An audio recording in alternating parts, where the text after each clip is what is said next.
Assalamu alaikum. This is a question on behalf of a non-Muslim brother. His name is Swaminathan. He has completed his bachelor's in information technology. And his question is, why is the Islamic world so sensitive to criticism? And why does Salman Rushdie or a European cartoonist receive death threats? The practice of fatwas to be more precise. Isn't there a better way to react to this? There should be. Sister asked a good question on behalf of a non-Muslim brother, that why are Muslims so sensitive to criticism? And in reference to Salman Rushdie, why are you so sensitive to criticism? Sister, every individual is sensitive. You show me one human being in the world who is not sensitive. But the sensitivity keeps on changing. The sensitivity keeps on changing. Certain things you are sensitive, certain things you are not. So everything, the levels keep on changing, each different individual. As far as the Muslims are concerned, we Muslims, we love our Creator Allah subhanahu wa ta'ala, and we love our Prophet Muhammad sallallahu alaihi wasallam. And our Prophet Muhammad sallallahu alaihi wasallam said that no Muslim is a Muslim until he loves Allah and His Messenger more than his own self. Loves Allah and His Messenger more than his own self. Now when we analyze the human being, some of the human beings love their children the most. There was research done that monkeys, they love their children very much. So the monkey was put in a well along with the child, and water was put. Water started rising up in that well. So the monkey picked up the kid and put in the arms. The water rose. It tried to save the child as much as the water kept on rising. Once it could not, it left the child and jumped out. So they loved the child a lot, but own life is more than the child. So left the child because the monkey could not jump along with the child. Just experiment. Similarly, people like the children, they like their own life, etc. But as far as the Muslims are concerned, we love Allah and His Messenger more than ourselves. For example, if you abuse me, I would not like it, but I would not mind it. I would not like it, but I would not mind it.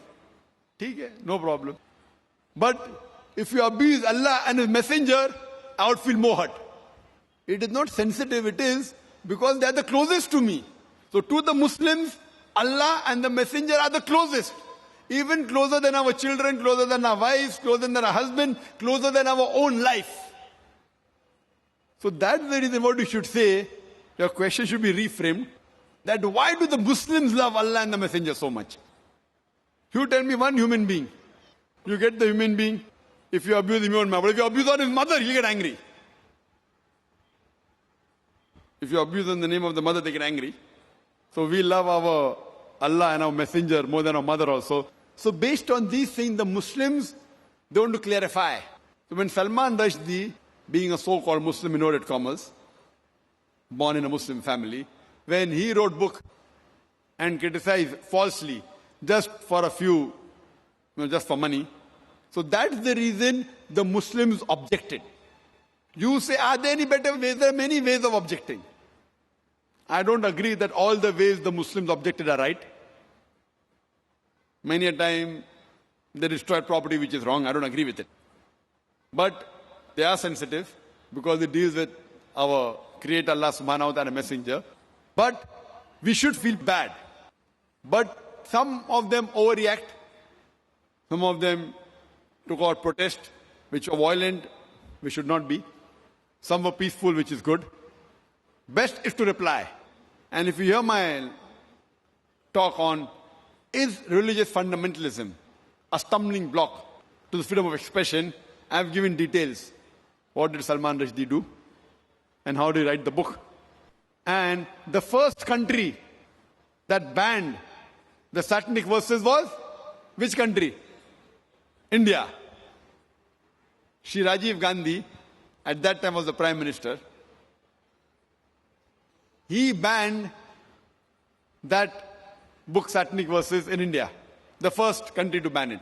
And I appreciate him. But unknowingly, he did not know that in that same Satanic Verses, besides speaking bad about Prophet of Islam and Allah subhanahu wa ta'ala, he even spoke bad about Sita and Ram.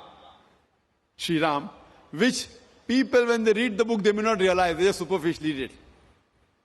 And imagine, I'm asking the question to the British government.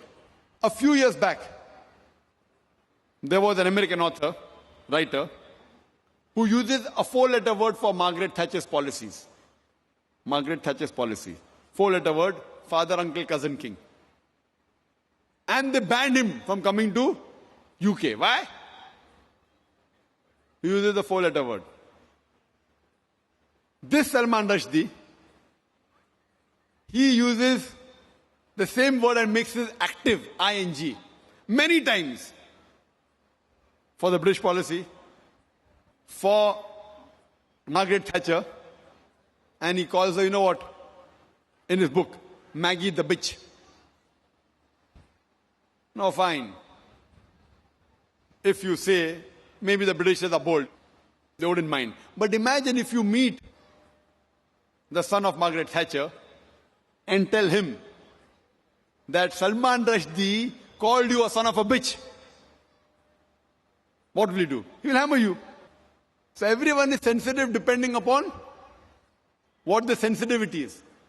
Imagine the same British government which banned another American author for using a 4-letter word, allows Salman Rushdie. Why?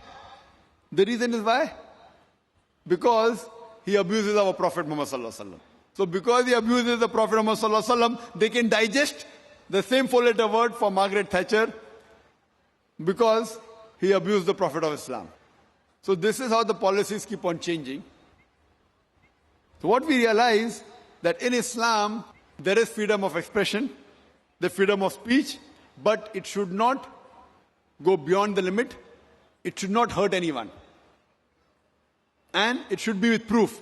If it hurts anyone and if it's logical and proof, it's different. But you cannot malign anyone. Maligning and backbiting is not allowed in Islam. So based on that, the Muslims, because Salman Rushdie, he maligned and he abused our Prophet ﷺ, that's the reason the Muslims felt bad and they agitated, which agree with it. And if we analyze, in most of the religions, the punishment for blasphemy is high. Whether you read the Bible, whether you read the Hindu scriptures, whether you read the Quran, and this we consider as blasphemy. That's the reason the Muslims were angry and we were sensitive because he spoke against to something which we love much more than our life. Hope that answers the question.